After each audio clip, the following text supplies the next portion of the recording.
I don't serve animals. Derek Hammond's words cut through the restaurant. He grabbed the burger the black man had waited 22 minutes for and slammed it into the trash. The lid rattled against the wall. You people walk in expecting equal treatment? Look at your skin, then look at everyone eating here, Derek said, pointing at the man's dark hands, then sweeping toward the dining room of white customers. See the difference? People with your skin color don't belong in my restaurant. Get out before I call the cops and say you threatened me. The man, 50s, hospital scrubs, 12-hour shift finished, stood trembling. Not from fear, from humiliation. He walked out without a word. What Derek missed. Someone in the corner booth recorded everything. In 36 hours, that video would destroy Derek completely. Andrew Collins sat frozen in the corner booth, phone still recording in his trembling hand. He'd watched Derek throw that burger in the trash, watched the man in hospital scrubs walk out hungry and humiliated, watched 15 people look away like they'd seen nothing. I don't serve animals. Those words had been spoken in his restaurant, under his company name, using his dream as a shield for cruelty. Andrew stopped the recording. His hands shook so badly he nearly dropped the phone. This wasn't random. This wasn't one bad day. This was a system. Something that had been growing in the dark while he sat in his corner office counting revenue. He walked out through the same door the man in scrubs had used, needing air, needing to understand how his dream had rotted from the inside. 3 days earlier, Andrew had been staring at his computer at 3 a.m., unable to sleep, unable to ignore what the data was screaming. 47 complaints in 3 months, all from Peachtree, his flagship store. Every complaint the same. I felt unwelcome. They treated me like I didn't belong. White customers got better service. Your staff made me invisible. One complaint stopped his heart. I'm a black woman. Been coming 2 years. Last month, your manager told me maybe you'd be more comfortable somewhere else. I cried in my car for 20 minutes, never coming back. Andrew read it 5 times, each time feeling like someone was crushing his chest. But the metrics told a different story. Revenue at Peachtree, up 18%. Customer satisfaction, 4.2 stars. Labor efficiency, excellent. Derek Hammond was even up for a bonus. Derek had figured out how to make racism profitable. 5:48 a.m. His phone buzzed. Unknown number. Mr. Collins? Young voice, female, terrified. I can't give my name. I work at Peachtree. You need to know what's happening. Andrew sat up. What's happening? Derek trains us to treat black customers different. He has a system, codes, a notebook. He calls it customer optimization, but it's racism. He teaches us to make black people wait longer, give them attitude, make them unwelcome so they stop coming back. Andrew's blood ran cold. A system? Hand signals that tell us to slow down or speed up based on the customer. He never says it out loud, but we all know. And if you don't follow his rules, he threatens your job. Mr. Collins, I have a daughter. I need this job, but I can't keep doing this. Someone has to stop him. Tell me your name, I'll click. She hung up. Andrew sat in the dark, thinking about his food truck 15 years ago. The hand-painted sign, Unity Eats, good food, no barriers. His first customer, an older black man, had smiled. You treat everybody the same. That's rare. That's the whole point, young Andrew had answered. Now, at 45, with 12 locations and $8 million in revenue, he couldn't remember the last time he'd worked a register. The last time he'd been present where his dream lived. He'd been absent. And Derek had built an empire of cruelty in that absence. Andrew pulled out his old food truck hoodie, faded, stained, torn, rubbed dirt on his sneakers, removed his Rolex. The man in the mirror looked like someone Derek wouldn't recognize, wouldn't respect, wouldn't serve. He drove to Peachtree at lunch rush and watched the system operate. White customers fast-tracked, black customers slow-walked, smiles versus cold shoulders, fresh food versus cooled meals left under heat lamps. Then Derek threw that burger in the trash and called a man an animal. Andrew stood in the parking lot watching the healthcare worker drive away, beat-up Honda, Healthcare Heroes Work Here sticker on the bumper. Something inside Andrew crystallized into diamond-hard clarity. He called his lawyer. Patricia, I need termination paperwork by tomorrow morning. Airtight. Derek Hammond and probably Greg Hamilton. I have recordings. Evidence of systematic discrimination. I have a company to save. Silence. Then, ready by 8 a.m. Andrew looked back at the restaurant where Derek was probably laughing about what he'd done. Tomorrow, Derek would learn what happened when you built hate on someone else's dream. Tomorrow, Unity Eats would remember its name. Tonight, Andrew had one more thing to do. He needed to find that man in the hospital scrubs, needed to look him in the eye and apologize, needed to tell him that what happened today would never happen again. Because a CEO who lets injustice happen in his own building while he sits in an office tower isn't a leader. He's an accomplice, and Andrew was done being absent. Andrew returned to Peachtree the next day at 11:43 a.m. Different disguise, construction worker, orange safety vest, paint-stained jeans, dirt under his fingernails.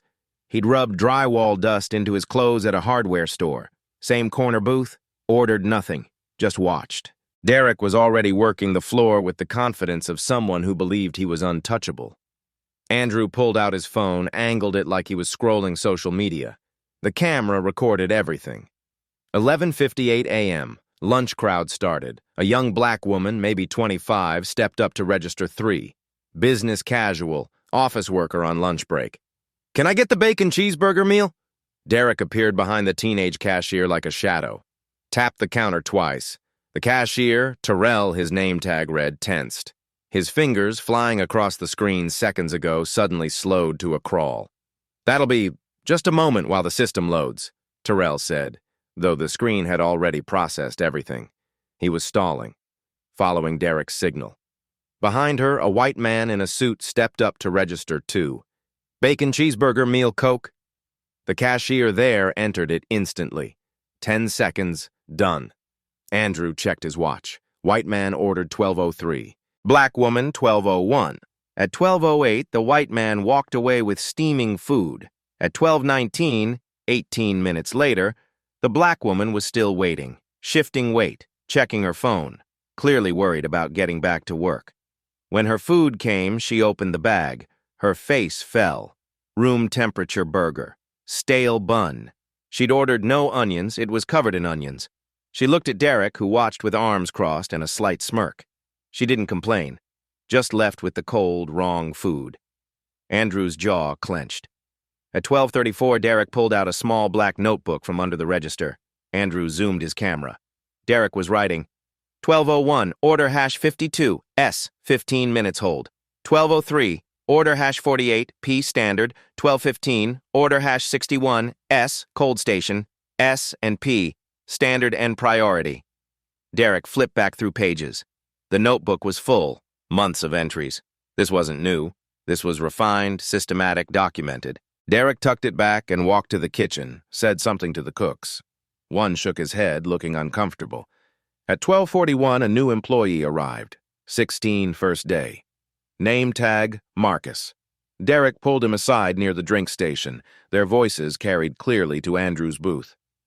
"Marcus, customer service is about efficiency. Some customers appreciate what we do. Respect this place. They get priority. Fast, friendly, fresh food. Understand?" "Yes, sir." "Others." Derek's voice dropped. "Others come in with attitudes, entitled, from neighborhoods where they don't teach respect. Those customers we handle differently. Polite, but we don't rush. Don't waste energy. Got it?" Marcus looked confused. "How do I know which is which?" Derek smiled, the ugliest smile Andrew had ever seen. "You'll know. Trust me. Watch me. I'll signal. 2 taps means slow down. 1 tap means normal. But isn't that? That's how we keep standards high, maintain the right clientele. Collins built this company, but he's never here. I run this store. I decide who feels welcome and who doesn't. Clear?" "Yes, sir." Andrew's recording caught every word. Derek training a child to discriminate. At 12:52, an older black man walked in, late 60s, using a cane, wearing a veteran's cap. He approached register 3. Derek was there instantly, didn't even let him finish ordering. "We're out of most items. 20-minute wait minimum. Maybe try somewhere else?" The veteran looked confused. "But that customer just 20 minutes." Derek's voice was ice. "Your choice." The man looked around the half-full restaurant, saw white customers eating food they'd received in minutes, understood exactly what was happening, and left without another word. That's when something broke inside Andrew. Not the racism itself. He'd expected that after the anonymous call, but the casual cruelty of it. The way Derek smiled after the veteran left. The way the teenage employees looked sick but said nothing because they needed their jobs. The way customers of color had learned to just accept humiliation as the price of trying to eat lunch. This was his company. His name. His dream being used as a weapon. Andrew stood. Walked to Register 3. Time to experience Derek's system firsthand. Time to give Derek enough rope to hang himself. Time to show Derek what happened when you built evil in someone else's house. Andrew stepped up to Register 3. Terrell looked up, saw another black customer in work clothes, and his shoulders sagged. "Welcome to Unity Eats. What can I get you?" "Cheeseburger combo, medium Coke." Terrell's fingers moved to the screen, then stopped. His eyes flicked toward Derek, who tapped the counter twice. Terrell's typing slowed. Each keystroke became an act of resistance against his own hands. "That'll be $8.50. Cash or card?" "Cash." Andrew handed over a 10. Terrell leaned toward the kitchen mic. "Order 124, standard pace, Boss Protocol." Boss Protocol. They had a name for it. Terrell counted change with trembling hands. "Sorry, sir, kitchen's backed up. 10 to 12 minutes. Andrew glanced left. A white woman who'd ordered after him already had her food. Steam rising. Fresh. "Is it always this slow?" Terrell's face cracked. Pure anguish flashed before he buried it. He leaned in, whispered, "I'm so sorry. I need this job." 5 words. Not sorry for the wait, but I'm so sorry for what he was forced to do. "I need this job." The chains holding him. "Not your fault," Andrew said softly. Terrell looked up, confused. "I see you." Terrell's eyes glistened. He nodded once and turned away before tears could fall. Andrew moved to pick up, positioned where he could still see everything. Derek at the kitchen, Terrell at register, employees moving with mechanical precision. 3 more cycles. Black customer, slow typing, long wait, cool food. White customer, fast service, fresh meal, smile every time, clockwork. 1:14 p.m., 15 minutes later, they called his number. Andrew opened the bag. Cold burger, stale bun, soggy fries from sitting under heat lamps. He'd ordered extra pickles. None. Not just slow service, deliberate degradation, intentional humiliation. A message. You don't deserve better. Andrew stared at that pathetic meal. Thought about the healthcare worker who'd had food thrown in trash. The woman with the wrong order. The veteran turned away. Terrell forced to be complicit just to survive. His company, his name, his dream weaponized. He pulled out his phone. Called his head of security. "I need something done quietly. Tonight. Access to Peachtree's security footage from the last 6 months. Everything. Employee schedules, complaint logs, Derek Hammond's personnel file without anyone knowing. Consider it done." Andrew took one bite of the cold burger to remember what it felt like, what his customers felt. Then he made another call, his lawyer. "Patricia, it's worse than I thought. I have video of Derek training a teenager to discriminate. I have recordings of him calling it Boss Protocol. I watched him turn away a veteran. I experienced it myself. What do you need?"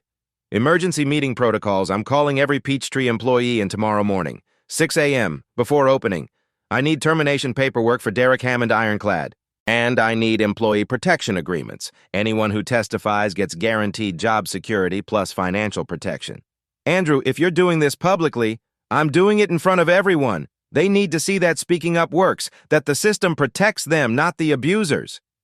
Silence, then, "I'll have everything ready by 5 a.m. One more thing. I need promotion paperwork. Assistant manager position for Terrell Bryant. The kid at Register 3? He's been forced to do terrible things to keep his job. Tomorrow I'm going to show him that doing the right thing, even when it's hard, gets rewarded. That integrity matters more than obedience. I'll add it to the packet." Andrew ended the call. Looked back at the restaurant where Derek was laughing with another employee, completely unaware that his world was about to collapse. Tomorrow morning, 6 a.m., Derek would face every person he'd terrorized. And Andrew would make sure everyone understood. Unity Eats was about to remember what its name meant. Andrew didn't go home that night. He sat in his car across from Peachtree until dinner rush started at 6:30 p.m., then walked back in wearing different clothes. A janitor's uniform he'd bought from a uniform supply store. The evening crowd was thinner, maybe 15 customers, but Derek was still there, past the 10-hour mark of his shift. Why would a manager work 12-hour days unless he couldn't trust anyone else to maintain his system? Andrew took a seat near the bathrooms, partially hidden by a support column. He ordered nothing, just watched. The pattern continued. Black customer at 6:38, given the backed-up kitchen excuse, waited 19 minutes. White customer at 6:40, food ready in 5. The disparity was more blatant with fewer witnesses, like Derek felt safer being cruel when crowds thinned. But Andrew noticed something else. The way employees moved around Derek, giving him wide berth, never making eye contact unless called upon, operating with nervous energy. This wasn't just discrimination against customers. This was a culture of fear. At 7:15 p.m., Andrew walked toward the bathroom. As he passed the employee break room, he heard voices. The door was cracked open. Terrell's voice. "I can't keep doing this, Shanice. 3 years of college left, $20,000 in student loans. I can't afford to lose this job, but I can't keep looking people in the eye and treating them like they're worth less." "You think I don't know?" A woman's voice, older, exhausted. "My son is 8. Last week he asked why I cry in the car before coming inside. How do I explain that his mama spends 40 hours a week making people feel invisible?" Andrew pressed against the wall, phone recording. "I tried talking to Derek once," Terrell said. "You know what he did? Smiled at me, said, 'You want me to write you up for insubordination? That goes on your record. Good luck getting another job with that following you.' He was so calm, like he was helping me." Someone was crying softly. "Shanice, we're trapped. Nobody cares because the numbers look good." Terrell's voice dropped lower. "I saw the customer complaint log last month when Derek left it out. 43 complaints about discrimination in 3 months. Corporate sent them to Derek to handle internally. He threw them away, every single one." Andrew's hands clenched. The complaints reached corporate, his desk, but only 4. Derek was intercepting and destroying the rest. "What are we supposed to do?" Shanice asked. "I called that corporate hotline once, anonymous. They transferred me to regional manager Greg Hamilton, and Greg's Derek's best friend. They go fishing together." I hung up. Greg Hamilton, Andrew's regional manager, the man he'd promoted for outstanding operational excellence. "I'm thinking about quitting," Terrell said. "Even if it means dropping out for a semester, I can't do this anymore. Every time I hit those keys slower, every time I make someone wait for no reason except their skin color, I lose a piece of myself. Don't quit. Don't let him win. Someone's going to stop him eventually." "Who?" "Collins is never here. He probably doesn't even know our names." That hit Andrew like a physical blow. They were suffering, and they thought he didn't care, thought he didn't even know they existed. He walked to the bathroom and locked himself in a stall, put his head in his hands and breathed through the wave of guilt and fury. At 8:02 p.m., Andrew emerged and saw Derek outside the back door, phone to his ear. The door was propped open, Derek's voice carrying across the parking lot. Andrew moved closer, staying in shadows near the dumpster. "Telling you, the system works. Marietta Store's numbers are up 12% since you started implementing it." Andrew's heart stopped. Marietta, another location. "Corporate doesn't check service times by demographic. They don't think to look at it that way. All they see is revenue up, efficiency excellent. They have no idea we're curating the customer base." Curating the customer base. Right, exactly. The beauty is plausible deniability. We never say anything explicit. All hand signals, verbal codes, informal training. Nothing in writing except my personal notebook, and corporate will never see that. Collins built this company on unity, but he's too busy playing CEO to notice what's happening on the ground. Derek laughed, cold, calculated. "The problem customers stop coming back, that's the point. We're improving the guest experience for our target demographic by removing friction from people who don't fit the brand image. You know what I mean?" Andrew wanted to end this call by ending Derek's employment on the spot. But he needed more, needed to know how deep this went. "I'll send you the training manual I wrote. Nothing official, just notes for managers who get it. We'll call it Operational Efficiency Protocols if anyone asks."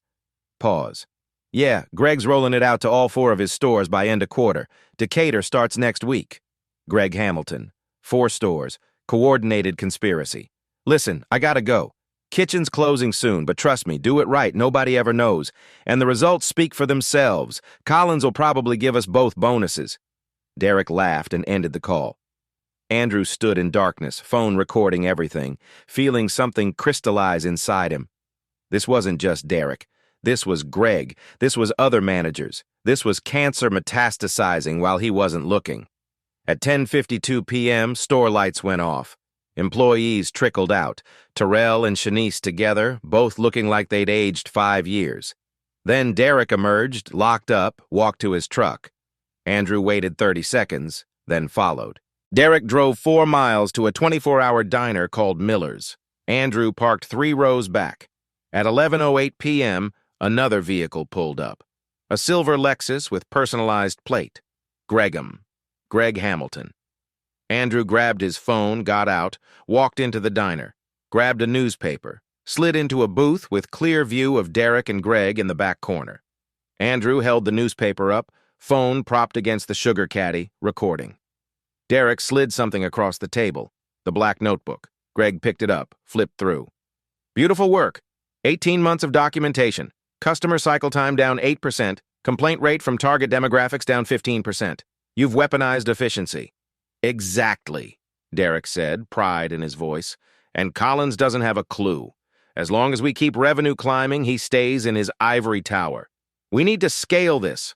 I want your system in all my stores. Marietta's running it. Decatur next week. Roswell and Sandy Springs by end of month. What about employees who push back? Same as always, cut their hours until they quit. Document false performance issues, make their lives difficult. We don't fire them. That creates paper trails. We make them not want to stay. Derek nodded. What about that kid at Register 3, Terrell? The one who's too empathetic? Yeah, getting soft. I caught him giving a black customer extra fries last week. Free, like he was apologizing. Greg's face hardened. Cut him to 15 hours a week. If he doesn't quit in 2 weeks, write him up for something, uniform violation, whatever. Build a file, then terminate him. They were planning to destroy Terrell for being kind. Collins built this company on unity bullshit, Derek said. But that doesn't scale. That doesn't maximize profit. We're doing what actual business leaders do. Optimizing for the right customer base, eliminating waste, driving efficiency. Exactly. And when the stock goes public next year like Collins is planning, we'll be the ones who made it happen. We'll get our cut. They shook hands. Andrew had seen enough, heard enough, recorded enough. He stood, left cash for the coffee he hadn't touched, and walked out, sat in his car, played back the video. Crystal clear, every word, every gesture, every moment of conspiracy. He called his lawyer, past midnight. She answered on the first ring. I have them, all of it. Video, audio, conspiracy across multiple locations, employee retaliation plans, everything. What do you need? Emergency meeting tomorrow, 6 a.m., all Peachtree staff, security on standby, termination paperwork for Derek Hammond and Greg Hamilton. Ironclad. I'm not just firing them. I'm making sure everyone sees what happens when you betray everything this company stands for. I'll be ready. Andrew ended the call, looked at the diner where Derek and Greg were still plotting. In 7 hours, their world would end. Andrew didn't sleep. He drove straight from the diner to corporate headquarters, arriving at 1:23 a.m. The building was empty except security, who nodded as he passed. His office felt different now. The awards on the wall, fastest growing restaurant chain, CEO of the year, looked like monuments to his failure. He'd been collecting trophies while his employees were terrorized and customers degraded. He plugged his phone into his computer and transferred every recording. The diner video was perfect. Clear audio, Derek and Greg's faces visible, the black notebook exchanged on camera. 18 minutes of conspiracy in 4K. He created a new folder. Peachtree Investigation Evidence. Then he organized everything. Video 1. Derek throwing burger in trash, calling customer animal. Yesterday, 12:43 p.m. Duration 2 minutes, 18 seconds. Video 2. Derek training Marcus to discriminate, teaching hand signals. Collins is never here. Today, 12:41 p.m. Duration 4 minutes, 32 seconds. Audio 1, Terrell and Shanice in break room. Derek's threats, destroyed complaints, fear of retaliation. Today, 7:15 p.m. Duration 6 minutes, 11 seconds. Audio 2, Derek's phone call. Discussing Marietta store, curating customer base, spreading the system. Today, 8:02 p.m. Duration 3 minutes, 48 seconds. Video 3, diner meeting, the smoking gun, black notebook exchanged, plans for 4 stores, plans to destroy Terrell. Today, 11:08 p.m. Duration 18 minutes, 22 seconds. Andrew played the diner video again. Watched Greg say, "You've weaponized efficiency." Watched them shake hands on destroying Terrell's career for showing empathy. His phone rang. Patricia, his lawyer. "I've been reviewing the recordings," she said. "This is ironclad. Conspiracy to discriminate, retaliation, destruction of company property. They're finished. Walk me through tomorrow. 6 a.m. emergency meeting. I'll be there with security and termination paperwork. You show the evidence publicly. The employees need to see that speaking up works, that you believe them, that the system protects victims. Legal exposure for the company? You're doing exactly right. Immediate corrective action. Terminating responsible parties, implementing new policies. Any lawyer will see a CEO who acted decisively. You're protected." Can Derek and Greg sue? Let them try. We have video of them conspiring to discriminate and planning illegal retaliation. They'd be laughed out of court. Plus, Georgia is at will. Even without cause, you could terminate. But you have mountains of cause. The employees who were forced to participate? You're treating them as victims. Protection, promotion for Terrell, counseling services. You're building a case study and handling this correctly. Andrew pulled up Terrell's promotion letter. Assistant manager, $45,000 salary, education stipend. He'd signed it an hour ago. What about the other stores Greg mentioned? Phase 2. After Peachtree announced company-wide investigation, anonymous hotline to external ethics firm, mystery shoppers, service time audits by demographic. Andrew thought about the anonymous caller. I need to find who called me, the woman who first reported this. My guess? Shanice. She mentioned calling corporate and hanging up when transferred to Greg. She probably called your direct line instead. That made sense, Andrew noted. Thanks, Shanice, publicly. They finalized logistics. Security at 5:45 a.m. All Peachtree employees texted for mandatory 6 a.m. meeting. Derek thought it was routine corporate audit. He had no idea. At 3:15 a.m., Andrew's head of security called. I have the footage you requested. The man Derek humiliated. Hospital scrubs. I pulled exterior cameras, got his plate, ran it. William Foster, 56, nurse at Grady Memorial, 28 years. I have his contact info. Send it. I'll call him after the meeting. Andrew hung up. Sad as the sky shifted from black to deep blue. Dawn coming. In 2 hours, Derek and Greg would walk into that restaurant expecting a normal Thursday. Instead, they'd face every person they'd terrorized, every policy they'd violated, every value they'd betrayed. Andrew pulled the black notebook from his bag. He'd gone back to the diner at 2 a.m., talked to the night manager, explained he was investigating employee misconduct, showed his CEO credentials. The manager had checked security footage, found the notebook on the floor under Derek's booth, handed it over. Andrew opened it now. Page after page of coded discrimination. 18 months. Hundreds of entries. Order hash 52. S. Cold hold, 15 minutes. Order hash 48. P. Priority fresh. Derek had built an entire system. Documented his cruelty like he was proud of it. Tomorrow, this notebook would be evidence. Tomorrow, Derek would learn that pride comes before the fall. Andrew stood. Grabbed his keys. Time to go end this. Andrew arrived at Peachtree at 5:38 a.m. Patricia pulled in behind him carrying 2 briefcases. Security's 2 minutes out. Everything's ready. At 5:52 a.m., employees started arriving. Terrell first, looking worried, then Shanice, Lisa, Marcus, kitchen staff. By 5:58, all 14 employees stood in the dining room whispering nervously. Derek pulled up at 5:59, looking annoyed but not concerned. Another corporate audit. He had no idea. At 6 a.m., Andrew walked through the door in his construction clothes, dirty vest, paint-stained jeans. Derek's face twisted. Sir, we're closed for a meeting. Leave. Andrew walked to center of the dining room, set down his bag, pulled out his employee badge from 15 years ago and placed it on the counter. Silence. My name is Andrew Collins. I founded Unity Eats 15 years ago. Terrell's hand flew to his mouth. Derek went pale. Yesterday, I ordered a burger at Register 3. Andrew looked at Terrell. You served me. You whispered, standard pace, boss protocol. Then you said, I need this job. Terrell's eyes filled with tears, body shaking. I'm not here to fire you. Andrew turned to Derek. I'm here to fire him. Absolute silence. Mr. Collins, I don't know what... I recorded your conversation with Greg Hamilton last night. Miller's Diner, 11 p.m. Andrew pulled out his phone. Want me to play it? Derek's mouth opened. Nothing. Andrew tapped play. Greg's voice through the speaker. Customer cycle time down 8%. You've weaponized efficiency. Gasps. Shanice covered her mouth. Derek's voice. Collins doesn't have a clue. As long as revenue climbs, he stays in his tower. Andrew stopped it. I have 18 minutes of you discussing your priority system, training employees to discriminate, retaliating against resistors, spreading this to other stores. Those are just efficiency? Andrew threw transcripts on the table. You told Greg to cut Terrell to 15 hours because he's too empathetic. You plan to destroy his career for giving a customer extra fries.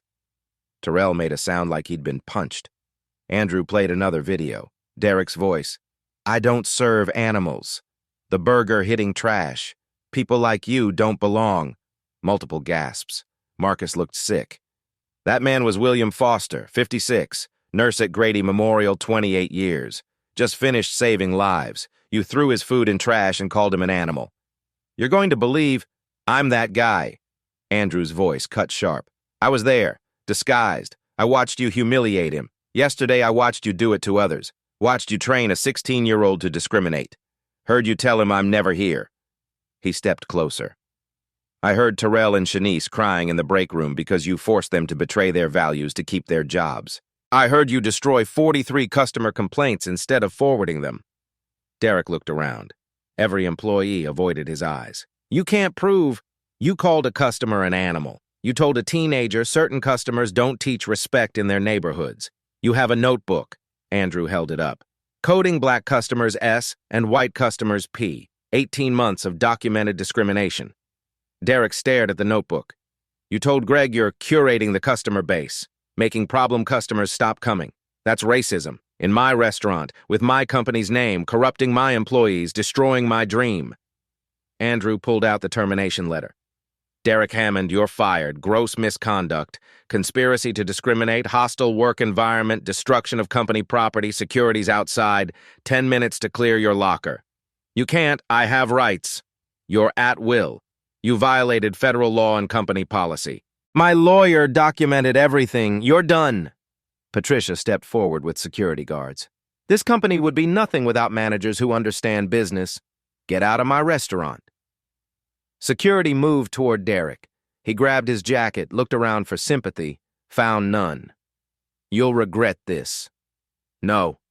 I regret it took this long to find out, but firing you, never. Security escorted Derek to the back. A locker slammed. 5 minutes later, Derek walked past carrying a box flanked by guards. He didn't look at anyone. The door closed. Long silence. Is this real? Terrell asked. Andrew turned to him. Yes, and I owe all of you an apology.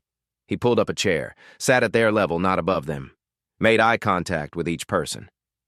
I built this company and disappeared from the floor. My absence let this happen. You were forced to compromise your integrity to keep your jobs. That's on me. I should have been here. Mr. Collins, Terrell started. No, let me finish. You tried to do right and got threatened. Shanice, you called for help and got transferred to Greg, Derek's friend. You felt trapped because you were trapped. I failed you. Shanice was crying. We wanted to tell someone but didn't know who to trust. You can trust me. From now on, I'm going to prove that every single day. He pulled out his tablet, connected it to the TV. I worked with my legal team all night. I want to show you what changes, starting today. The screen showed a document, Unity Eats Anti-Discrimination Policy, version 2.0. Andrew pointed to the screen. First change, anonymous reporting hotline. Goes directly to my phone and an external ethics firm, not regional managers, not HR, to me and independent investigators. Click. Second, mandatory anti-bias training. Every manager quarterly, fail and you don't manage. People leaned forward. Third, mystery shoppers, diverse backgrounds, every location monthly. They document service times, food quality, behavior. Reports come to me. Click. Fourth, service time tracking by demographic. Third-party monthly audit. Any disparity, we investigate immediately. Shanice raised her hand. What about retaliation? Fifth policy, employee protection. Report discrimination. You're protected by contract. Any manager who retaliates faces $50,000 personal penalty plus termination. You can't be fired, demoted, or lose hours for speaking up. Ever. Legally binding. Relief washed over faces. People who'd held their breath for months finally exhaled. Sixth, Greg Hamilton fired, effective immediately. He conspired with Derek to spread this across stores. Done. Murmurs of shock. I'm restructuring regional management, more oversight, more accountability, more presence. Seventh, Andrew looked at Terrell. I'm promoting from within. People who showed integrity even when it cost them. He pulled an envelope from his bag, walked to Terrell, handed it over. What's this? Open it. Terrell tore the envelope, pulled out a letter. Eyes went wide. Assistant manager, me, you, 45,000 salary, full benefits, education stipend for college, starts today. Terrell's legs went weak. He sat down hard. I don't understand. Andrew knelt to eye level. Yesterday you were forced to discriminate and hated every second. You treated me with dignity despite Derek's system. You apologized even though it wasn't your fault. You're exactly the leader I need.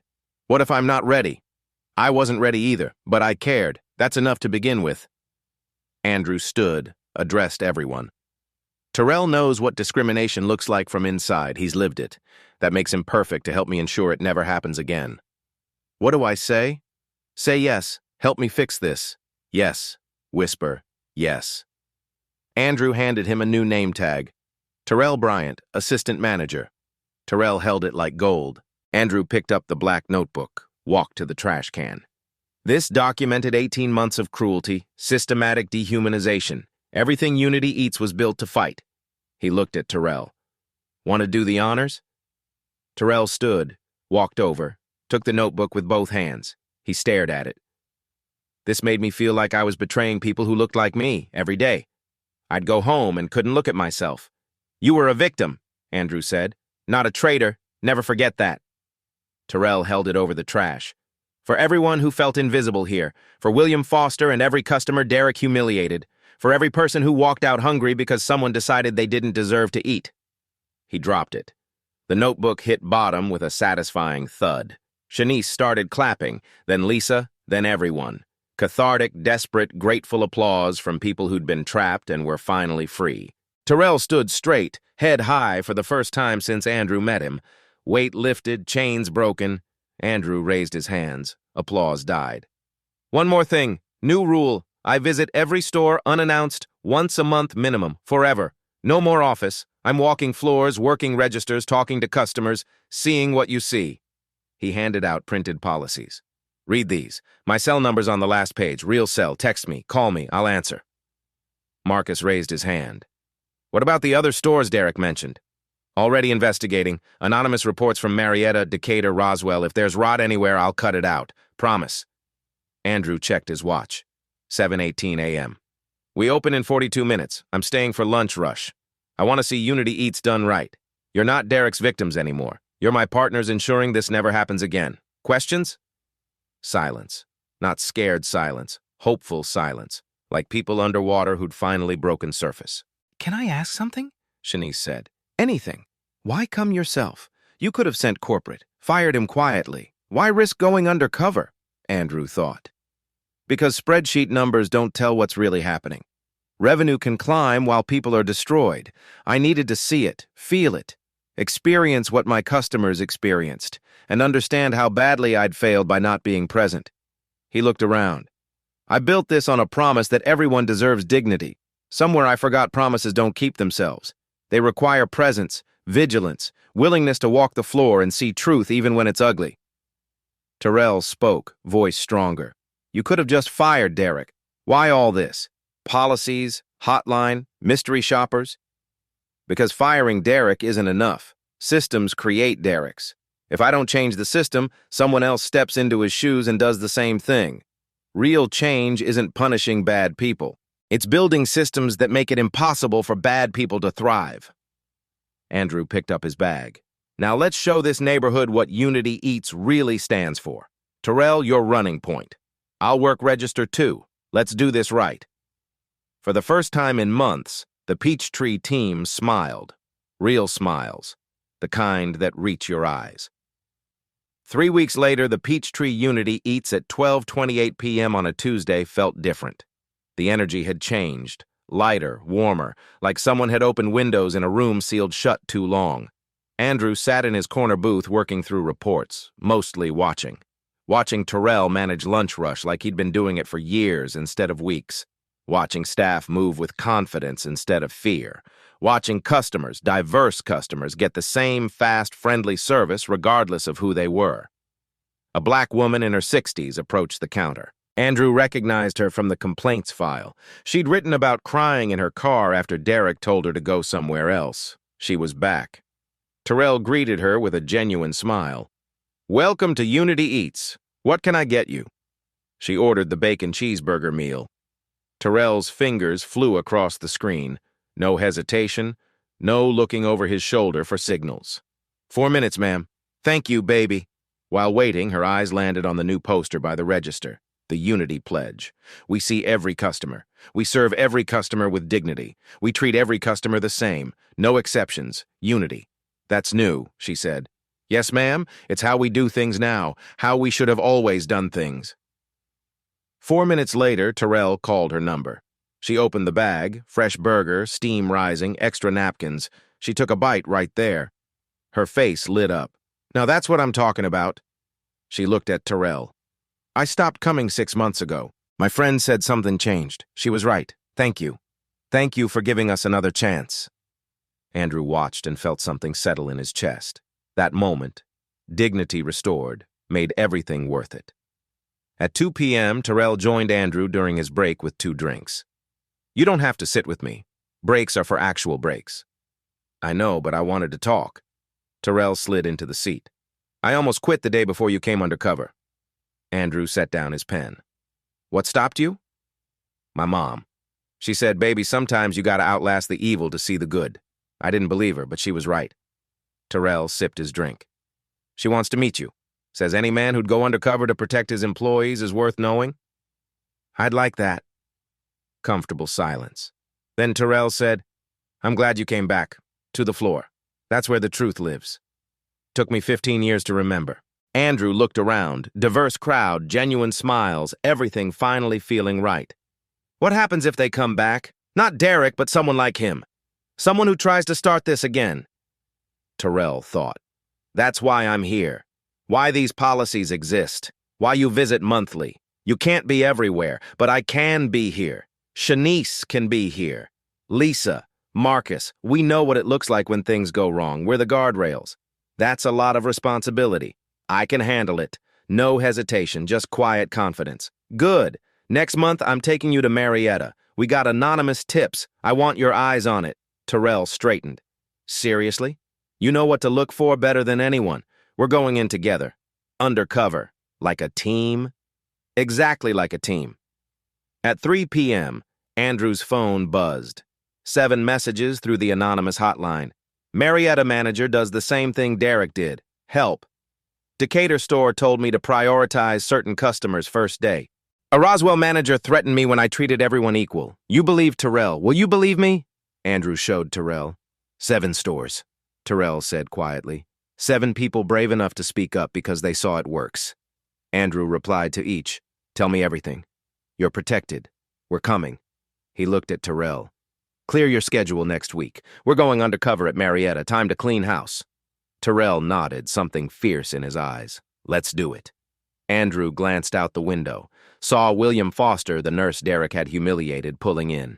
Foster walked through the door, saw the changes, saw the Unity Pledge, saw Terrell's assistant manager name tag. Their eyes met. Foster smiled, a real smile. Then he got in line to order lunch. That moment. That was why Andrew had built this company. That was what Unity actually looked like. 6 months later, the Peachtree Unity Eats at 12:30 p.m. buzzed with the energy Andrew had dreamed of 15 years ago. Every table full, diverse crowd, laughter, fresh burgers and orders called out like music. Andrew stood near register 3 watching Terrell manage the shift. No longer assistant manager. 3 months ago, Andrew promoted him again. Regional manager overseeing 4 stores, the position Greg Hamilton had corrupted. Terrell ran it differently, visited floors daily, worked registers when busy, knew every employee by name. The man who'd whispered, "I need this job," while trembling now led with confidence. A customer approached. The same black man Derek had told, maybe try somewhere else, 6 months ago. He ordered from Marcus. Order entered immediately. Burger delivered in 3 minutes, 48 seconds. Fresh, perfect. The man bit into it, smiled. Now that's what I'm talking about. Walking to his table, he passed Andrew. "Hey, didn't I see you here before?" Andrew smiled. "I'm here a lot." "Well, whatever changed 6 months ago, keep doing it. This place finally lives up to its name." Andrew's phone buzzed. Text from Patricia. 9 stores had similar problems, all cleaned up. Mystery shopper reports stellar. You did it. He looked at the wall of fame. Photos of all 180-plus Unity Eats employees. Real people coming to work with dignity, extending dignity to everyone they served. The core value poster hung above: see every customer, serve every customer, respect every customer. Terrell approached with 2 drinks. "Thought you might be thirsty." They clinked cups. "You said you'd visit once a month. You've been here every week," Terrell said. "Can't stay away. This is where the work matters." "Yeah, it is." Shanice, the anonymous caller who'd started everything, now led the culture committee, visiting stores to ensure compliance. The customer who'd stopped coming was back. Terrell, forced to discriminate, now led with integrity. Change didn't start in boardrooms. It started on the floor, where real people served real people. Where Unity's promise was kept or broken with every transaction. It started with one person brave enough to call, one person willing to listen, and a commitment to never look away again. If you've ever been told you don't belong somewhere because of how you look, if you've ever had someone throw your dignity in the trash, your story matters. Share this story. Let's make sure no one has to whisper, "I need this job," while being forced to hurt others. Your dignity is not negotiable. We see you, and we're not going back.